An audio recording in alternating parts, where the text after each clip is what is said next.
Welcome back. I'm Alfred Lambrot Weber, and we have the privilege today to be with the North American Secretary, Field Secretary of the International Tribunal into Crimes of Church and State.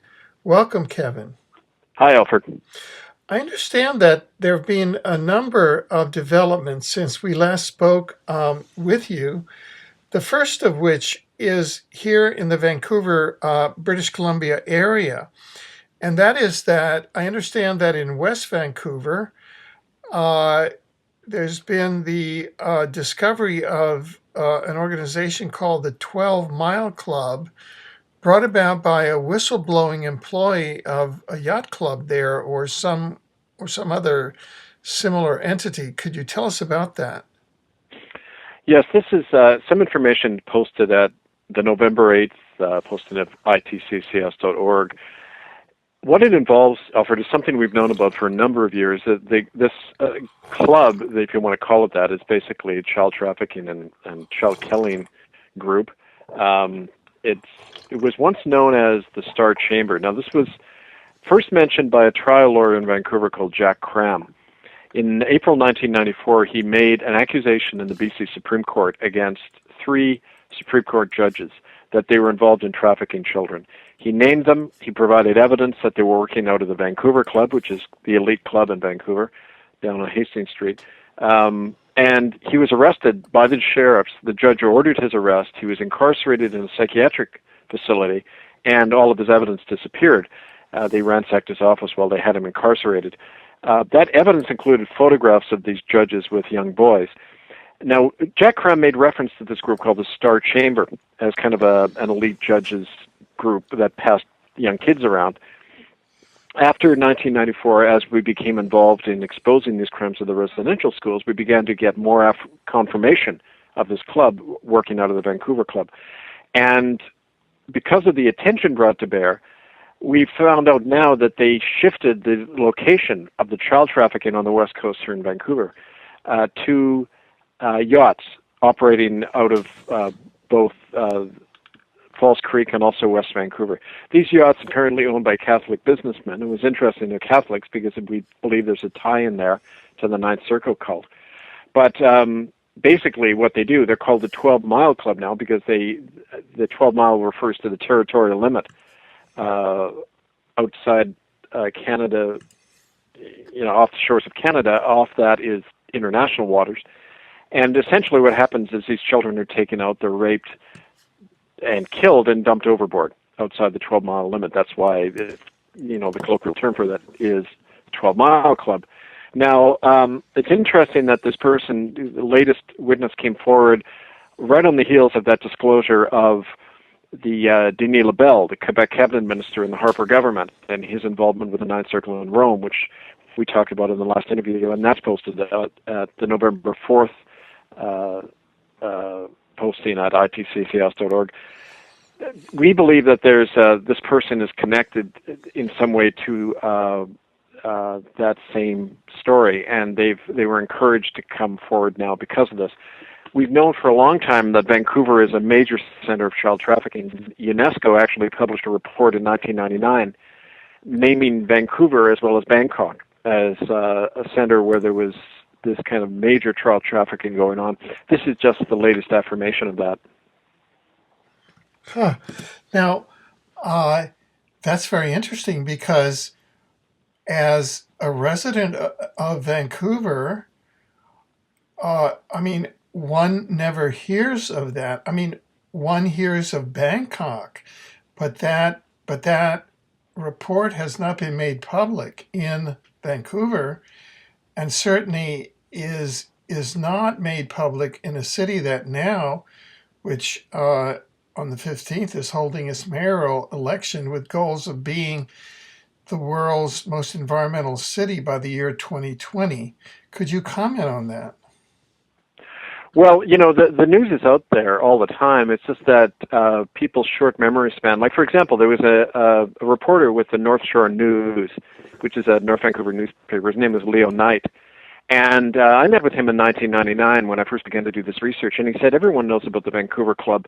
There was an attempt by our newspaper to bring this story out. And in fact, they had the Vancouver Sun and the province interested in, in the Vancouver Club child trafficking network.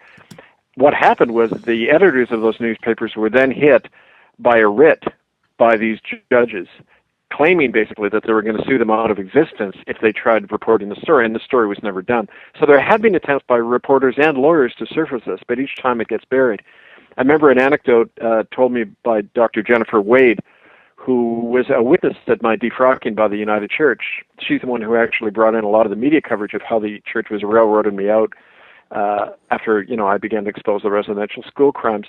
Jennifer Wade actually spoke at a gathering. It was if you remember, I think it was 2006, there was a world forum in Vancouver, international forum, and Jennifer Wade spoke at that, and she mentioned the Vancouver Club there, and it was very interesting. She said that after she gave her talk about all the evidence about the child trafficking and even child murder going on out of the Vancouver Club, a retired policeman came up to her and said, and this is right from Jennifer's mouth, she said that the policeman said to her, "I'm going to follow you out of the building and cover your back because after you mentioned the Vancouver Club, it's not safe for you here."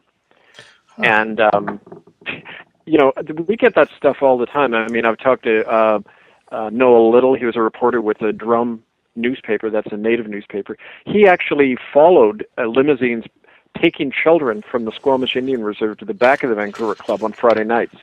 And he actually was interviewing some of these kids. They were 10, 11, 12 years old. They were leaving the Vancouver Club at about 3 in the morning. And he interviewed them, and then somebody hit him on the head and took away his tape recorder. I mean, these incidents happen regularly, but of course they're blacked right out of the mainstream. We went with all of this information to the Georgia Strait newspaper. They wouldn't print it. I mean, there's a lot of pressure to keep this stuff quiet. Now, my understanding is that only a few years ago, the Vancouver Club was a venue which the former vice president and former president George W. Bush and his vice president used to visit regularly. Is that not the case? That is the case. Dick Cheney was actually scheduled to speak at the Vancouver Club, I think just a year or two ago, and because of all the protests planned there, I think he stopped the engagement.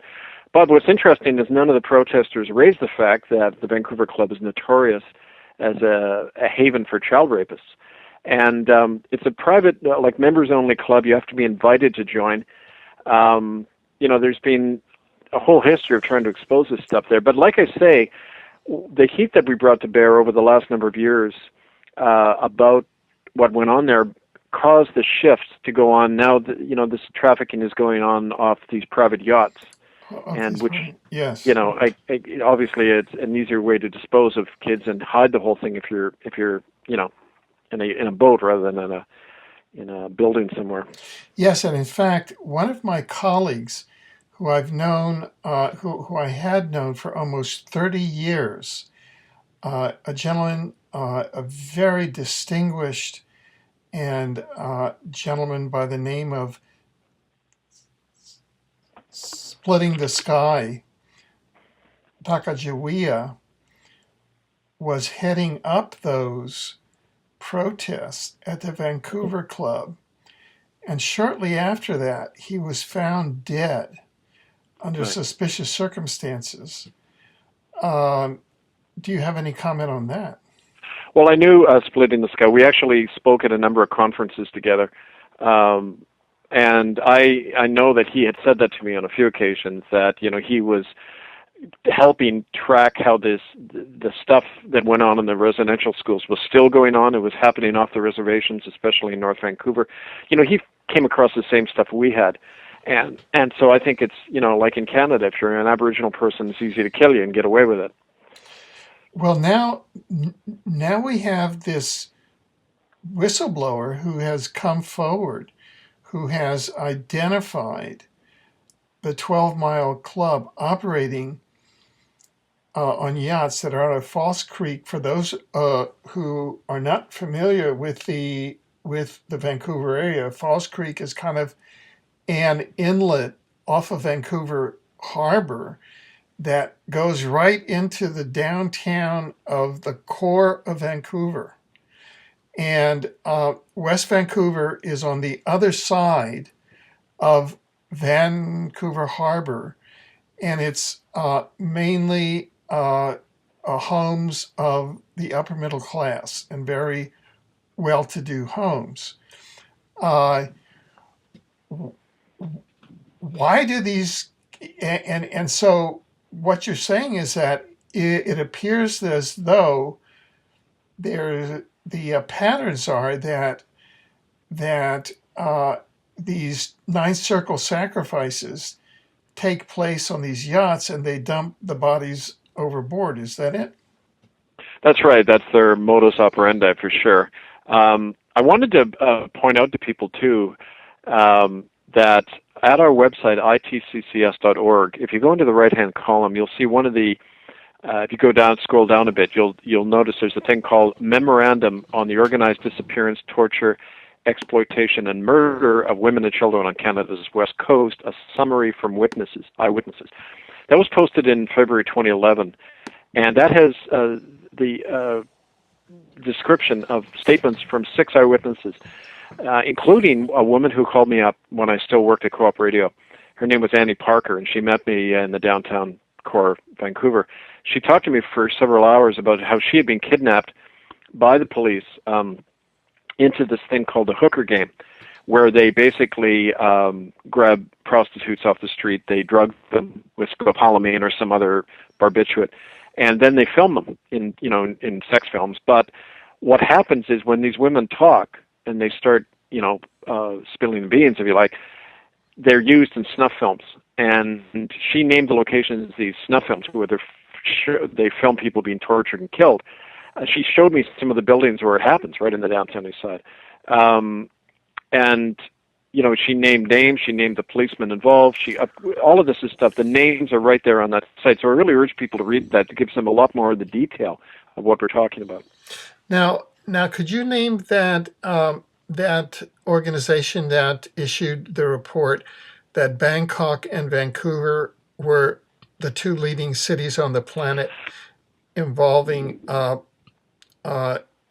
child abuse and child I'll have to look trafficking? that up, Alfred. It was a committee that had been struck by UNESCO looking into UNESCO. human trafficking. Oh, okay, UNESCO. good. Yeah. Oh, And good. it came out, I believe, sometime in 1999, and it was referring to human trafficking. It was up on a website for quite a while, and it said not just Bangkok and Vancouver. It mentioned places like Rotterdam, where they were making reference to the Marc Dutroux case, where there were judges and policemen, politicians all involved in this child trafficking. And they said the same pattern was at work in Vancouver, where you had official kind of under-the-table support for this stuff, from police and politicians and judges. Right.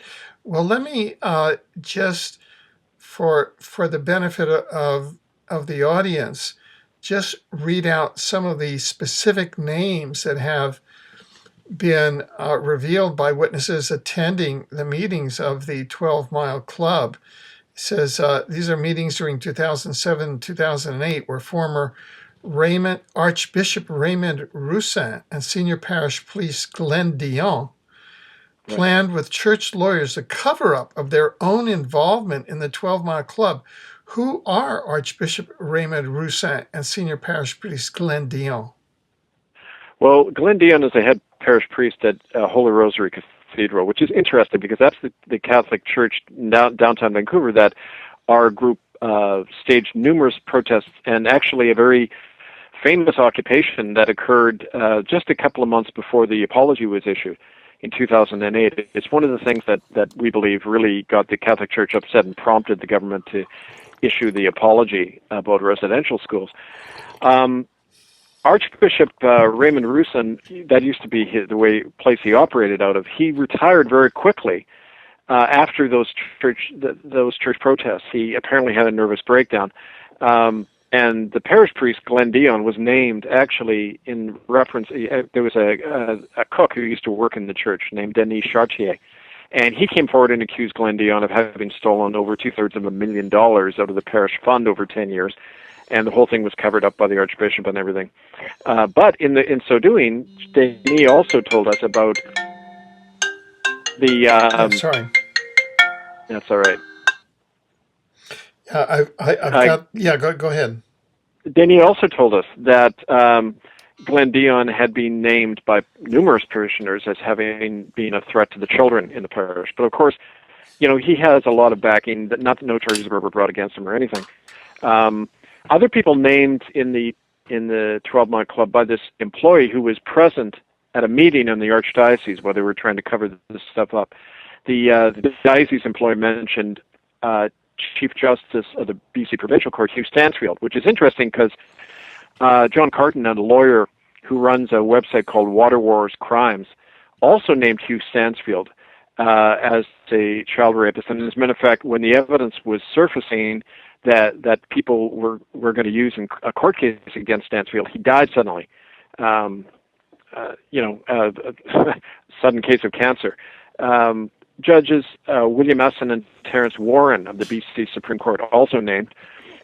And what's interesting too is and his name keeps coming up all the time, of course, the present moderator of the United Church, Gary Patterson, when he was minister at St. Andrew's Wesley United Church, we had the same reports coming out that he had been named as a member of this, originally the Star Chamber group. That had been named as early as 2001. Him and number of other United Church officials, including lawyers John Jessamine and the church official Brian Thorpe. I mean, all of these people, their names are, named by various people who don't know one another. And it's like with the residential school evidence, when you have that independent corroboration going on, Right. There's something happening. Yeah. Now, if I could ask you, were you a minister of the United Church? Yes, I was from 1990 till I was thrown out officially in 1996. Right. So these were high officials of the United Church that we now have independent witnesses finding out that they're members of the 12 Mile Club, which are possibly Ninth Circle ritual infanticide organizations, and you were thrown out for investigations that you were doing as to possible activities of this sort, correct? Exactly, and there's a link there, Alfred. It didn't make any sense to me at the time when the church was spending over $250,000 tossing one minister out, and they brooked no opposition. Every level of the church was told, this guy has to go. And it was being organized by these very same people, Thorpe and Jessamine, by a whole clique in the British Columbia Conference. Now, I believe if these people are members of these Ninth Circle affiliated child ritual killing groups, then naturally they're concerned, because I was bringing out how one of the pipelines for the children was coming right out of the Alberni residential school and the Indian residential schools. And this would have exposed their whole connection, their whole operation today, not just in the residential school era, but today. And so I think that explains partly. I mean, this jigsaw is coming together for sure. Right. Now, so that here we have the Archbishop of the Catholic Church, the priest that is the dean of the Catholic Cathedral in Vancouver, the Chief Justice of the BC Provincial Court in Vancouver, two justices of the British Columbia Supreme Court, the United Church, their national officials. I think you mentioned a bishop, Brian Thorpe, and another one, John Jessamine, and then the moderator of the United Church. I suppose he's pretty high up here in Vancouver. They seem all to be Satanists. What's going on here? I mean, is this like are they being placed in these positions, and unless they play the Satanist game, they're gone? Is that it? That's right. I mean, it's like the way it isn't just overt blackmail. It's not like pressuring people Like they do, like for example, the Native chiefs in Canada, you can't really become a prominent member of the Assembly of First Nations unless the government has some kind of dirt on you, and they've admitted that to me. They talk. I remember the lawyers telling me that, church lawyers saying, "Well, none of these guys get into those positions unless we can control them." Right? It's the same in the churches, even more so. And these guys all have a checkered past. They're all being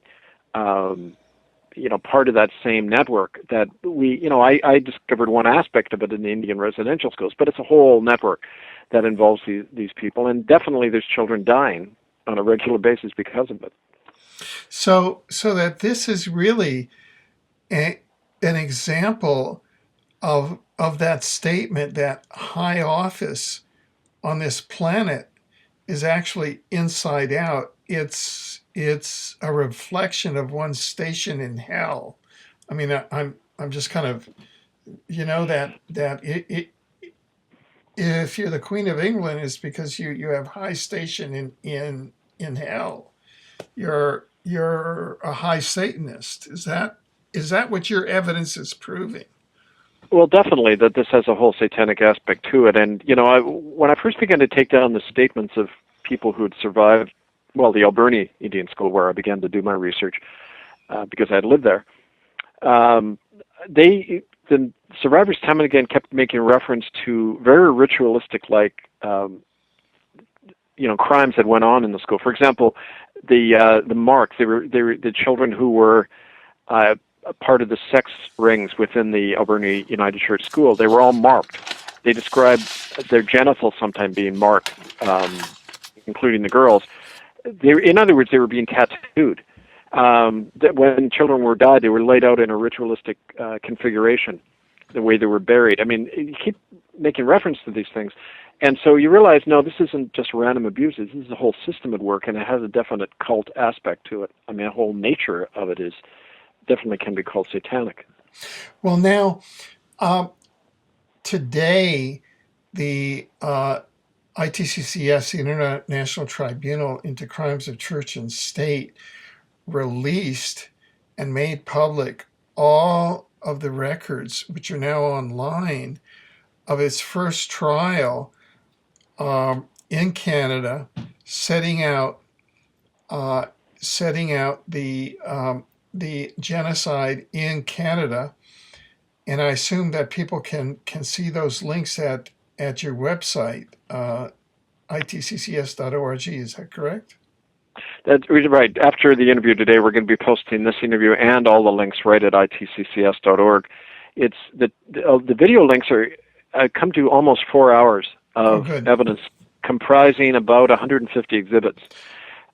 And, I'll give you one example of some of the stuff we discovered. Not only really historic documents, like I exposed back in 1998 how the form that the children, that the parents had to sign that gave away guardianship rights to the church, that was used in all the court cases, proving that the churches and government were legally liable for these crimes. But there's something else we discovered besides the enormous death rates and the records and everything, which are all going to be available there for people to see. These documents showing that half the children were dying in the schools over a half century, not just for a brief period. But we found one document from Alberta in the very first year the residential school opened there, in the year 1891. The very first year it opened, 8 out of 13 of the children died. So, I mean, the question is, if these schools weren't designed to kill off children, then how come over half of them died in the first year? Why was the death rate that huge in the very year they opened? Right? I mean, this is the kind of evidence we're talking about, showing intent to wipe out children. Right. So let me then, now that we have the evidence of the first Canadian trial, here we have significant evidence of gross violations of international humanitarian law, of criminal law coming forward in British Columbia. It's the very sort of thing that the Brussels-based common law court has been investigated at the Vatican, of the UK Crown, of the Vatican. What steps do you think, now that this preliminary due cause evidence has come forward, what steps is going to be taken against these individuals and these networks right here in BC by the various common law courts? Well, basically, we're hoping to use the publishing now of all of this evidence as a new springboard to take action against these indicted individuals, not just indicted, but convicted.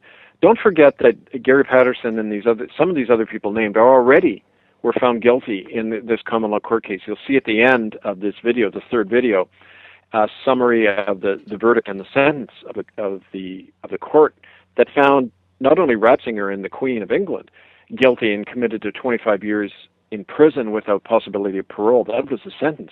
It also applied to every one of these Catholic, Officials. Anglican, United Church officials. Yes. And so there is a standing citizen arrest warrant against these people, including Gary Patterson and other church officials. I see. Now, we are going to be focusing very much in Vancouver, especially here on the West Coast, to enact these verdicts, to enforce the warrants, and to go and literally arrest these people because they are clearly involved in crimes against humanity. Now, there's all these other things that, when we talked in a previous interview about trying to mobilize people, not just to bring in the evidence, but to actually take action in the community. This is going to be one of the evidence, this is evidence as an important weapon in that whole attempt to rally people to take this action. Right. In that regard, I know that there was a significant, flurry of activity and news that came forth when it was made public that here in Canada, the minister of the cabinet that was head of the Privy Council, Denis Lebel, had in fact been witnessed at the February 22nd, 2014 Ninth Circle ritual killing of a young boy, along with the newly minted Cardinal of Montreal, who had just been elevated by the Jesuit Pope Bergoglio. And that news was made public. Have you had any fallout since then? We have definitely been told that Denis Lebel is lying low, and Stephen Harper, of course, is out of the country. He had apparently this conference summit to go to in China and Australia, but they're definitely both avoiding reporters right now. What we had learned specifically about, however, is that Gerald Lacroix in Rome, the scuttlebutt is that he's been called in to talk to the Pope, and that his resignation might be in the offing if this thing goes further. That's the pattern right now in Rome. You notice, well, besides Pope Benedict and Tarcísio Bertone, who were both named in this court case that's up online now, and they both resigned while in office. So did Sean Brady, the Cardinal of Ireland. So did Adolfo Pichon, the head of the Jesuits. All tendered their resignation. This could be in the offing with Gerald Lacroix as well, if they can't contain the story about the Ninth Circle killing on February 22nd at the San Lorenzo Church near the Jesuit headquarters in Rome. If that can't be contained, that story's already beginning to spread in the Rome, the Italian alternative media. If they can't contain it, then I think we'll see Gerald Lacroix's resignation. Now, if he resigns, that'll have a spillover effect, I'm sure, onto the fate of Denis Lebel and, here in Canada. Now, there was subsequently another possible false flag here in Canada on another 22nd, and that was October 22nd, when there was the possible false flag involving the killing of the possible killing or false flag of a Canadian soldier at the War Memorial. And you had mentioned some possible connections with the with Drangheta there, or some of these Well, other what issues, or it's beginning to emerge, Alfred. Like one of the things, for example, is the very week that ITCCS learned about the Denis Labelle and Gerald Lacroix involvement in the Ninth Circle ritual was this very same week that the false flag occurred. They found out on the, and I'm just checking my dates here, I believe it was Monday, October 20th, that they were told from their sources in Europe, and the 22 days later is when the false flag event occurred in Rome, the shooting of that soldier. The soldier, I believe, is a Catholic from Hamilton and an Italian, Canadian. And of course, the Hamilton mob, they have a direct pipeline to the American mafia, and that's well known. I mean, they had back in the days of the Trudeau cabinet, John Monroe, the labor minister, had strong ties with the Italian mafia in Hamilton. It's interesting there could be a Drangheta link there in terms of this Nathan Carrillo, the soldier who apparently was killed, may in fact not be dead. And, there's been good stuff posted so far about the false shooting in Ottawa about that. So there are definitely those links beginning to form. yeah.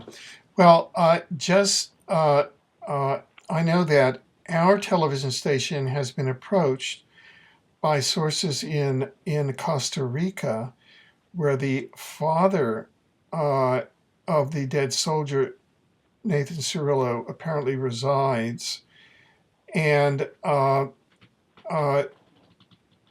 the word indirectly from him is that the father does not believe that the son is dead, Right. and that initially the father was invited by the Canadian government to go to the funeral, and then there was a call that he received not to go to Ottawa on the grounds that he might run into trouble from people who wanted to sue him for non-support, which didn't make any sense at all. Now, all of this is circumstantial, and we're in the process of following up these leads, but it certainly adds to an aura of suspicion and false flag around Right.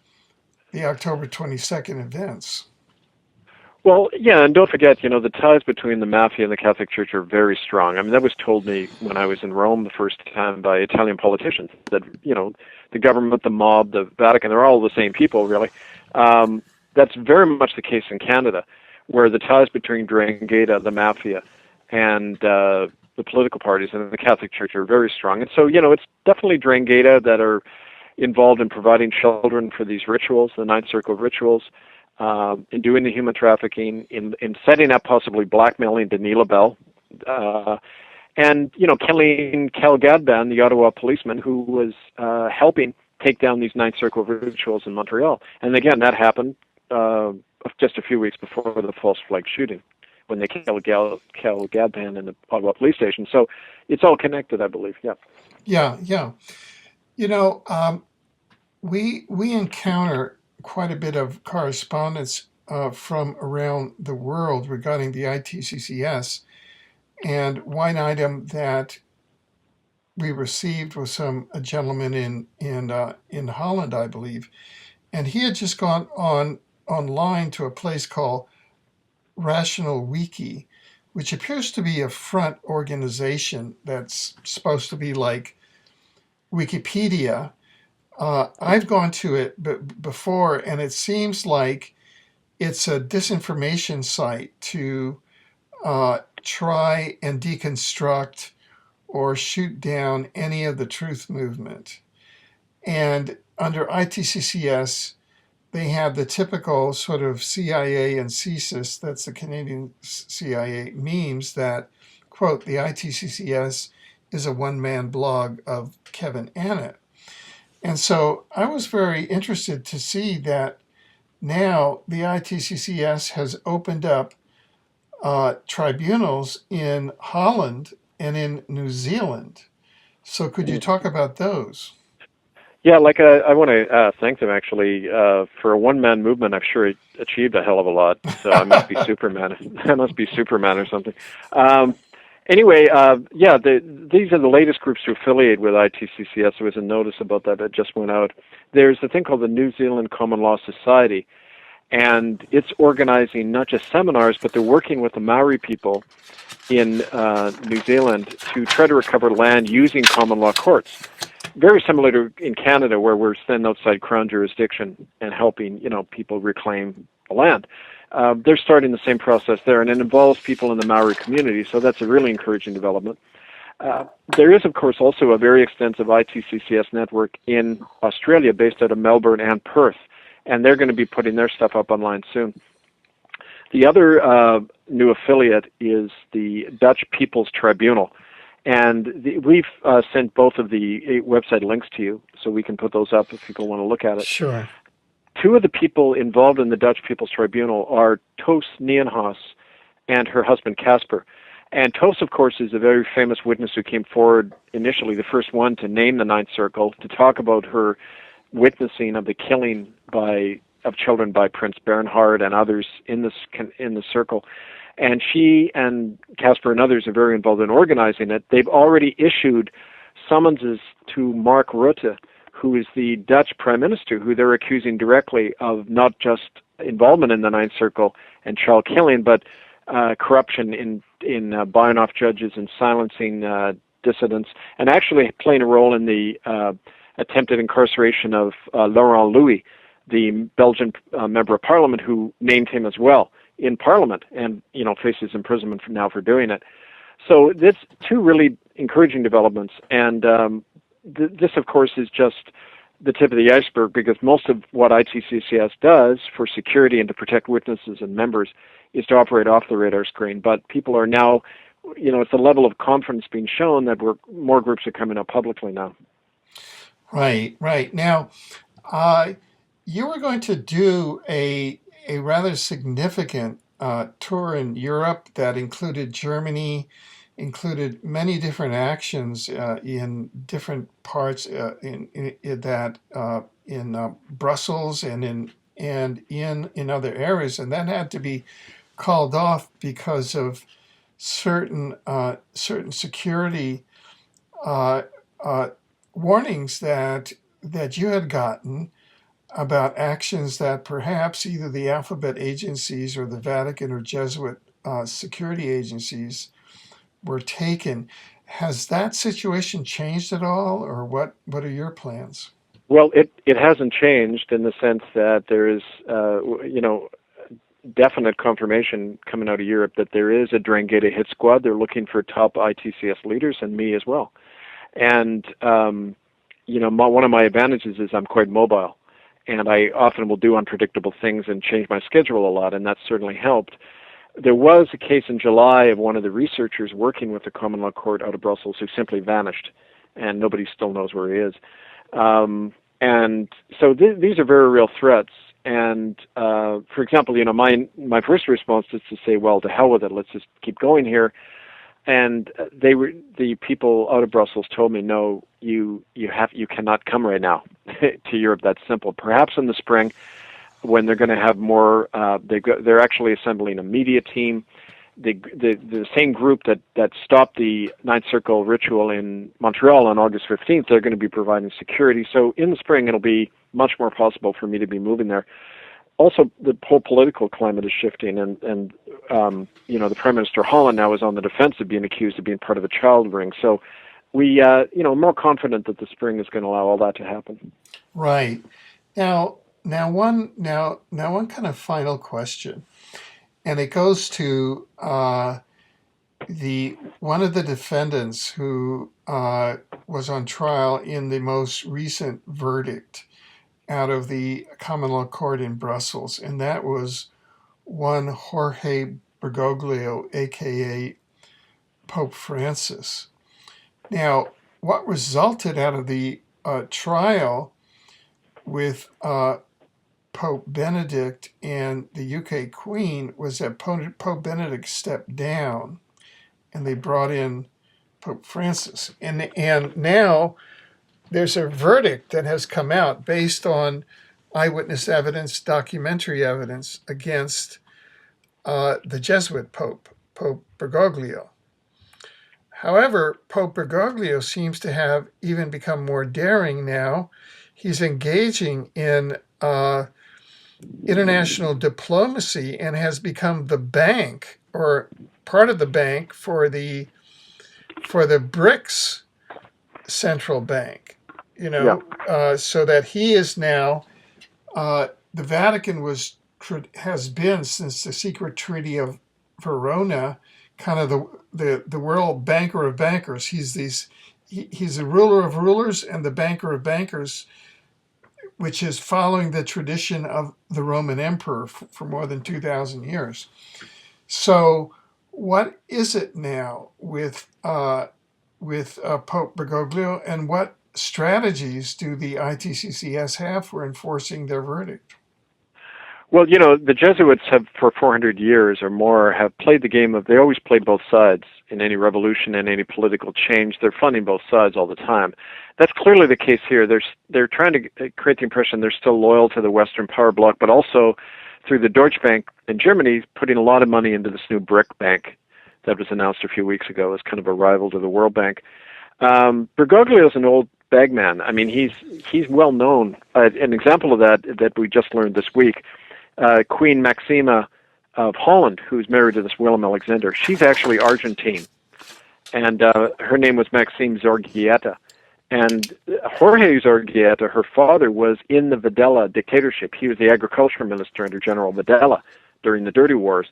She has, and the people around her claim, according to Anne-Marie von Billenberg and others who have connections in that world, she claimed that in order to get her identification changed, because apparently Maxima was illegitimate, she needed bona fide ID to marry Willem-Alexander. She took €500,000 in a suitcase to the present Pope when he was cardinal in Buenos Aires, and paid him to get all her ID changed and to, kind of support her bid to be queen. In turn, she has personal knowledge of his involvement in the Dirty War, and it's worse than we thought. I mean, we thought at first that Jorge Bergoglio, the Pope, was simply looking the other way when priests were tortured, which occurred, that he had a hand in organizing the child trafficking of the kids of political prisoners. We know he did that as well. It gets even worse. He apparently had a direct role in these cult rituals. We know that from recent testimonies. But also, he literally sat in on the meetings of the generals when they were planning repressive actions. I mean, he played a direct hand in the repression and the murder going on in Argentina. So this whole beneficent mask he dons doesn't at all reflect his past, and that's coming right from people around Maxima Zorreguieta, the Queen of Holland. So I mean, it's all coming out now, and I think this is definitely going to have an impact on his future. Yeah, but in terms of the ITCCS, do you plan any special proceedings against him now that this new evidence is coming out? Well, it all goes in when somebody's already been convicted and there's an arrest warrant out against them. There's not much more you can do but than enforce it. I see. Besides using this information to educate more people as to who we're really dealing with here and what we're dealing with. But again, it's a matter of getting the people on board to train them to take this action, and also making the appeal to people in the system to stand down. Like, we now have more ammunition to go to the security detachment around the Pope and others and say, look, you are committing crime, you're protecting a convicted felon, stand down. This is the approach we take to the Crown officials as well. Now, where can people who really want to become involved with ITCCS as part of the community, either becoming trained as investigators, as enforcers, as judicial personnel, as part of the support community, how can they become involved in this? Well, by going to itccs.org, writing to, if you want to volunteer in any aspect of this work, itccscentral@gmail.com, and read especially the manual at itccs.org, and it gives you some ideas about how to start organizing in your community, especially doing the training to become community sheriffs and people who can help enforce these warrants. Yeah, we in fact had a meeting the other day with the International Tribunal for Natural Justice, which is a a tribunal that is getting started, whose focus will be to try the corrupt judges in the United States. And they were speaking very much of the common law sheriffs of the ITCCS, and wanting to know if the ITCCF sheriffs and if the ITCCS itself would be open to enforcement proceedings. That is, would if they could bring judgments of the International Tribunal for National Justice over to the ITCCS for enforcement by the ITCCS and its enforcement personnel. And so I said I didn't know, but I would raise it with you and with your personnel. Well, it's a definite possibility. It would have to be taken to the directorate. Yeah. But that's exactly the kind of cooperation we need. The thing about the place where we're having the most success is in the United States, where, of course, there's that tradition of locally elected county sheriffs who are answerable to the electorate, not to the government. Right. And some of the people in Minnesota try to act prematurely. One of these sheriffs lost his job. We realized the need to get more support on board. This sheriff in particular in northern Minnesota, he was approached by a mortgage company that tried to bribe him to help evict people from their home using these fraudulent mortgages. The sheriff knew the name of the corrupt judge who was on their payroll. He refused to do it, and he lost his job over it. He had been involved in training in helping organize one of these workshops where he was trying to teach the common law to his deputies and try to get them on board to stop these fraudulent evictions. So we have to get more community support around these people who stand out like that. And that's part of the difficulty. But definitely this is one of the ways we do it. So, we always encourage people to contact us and work on that level, because that's where the change is going to happen. Right. Fanny, what do you think is sort of your overall priority or priorities now? Where is the ITCCS looking to focus its priority and its energy?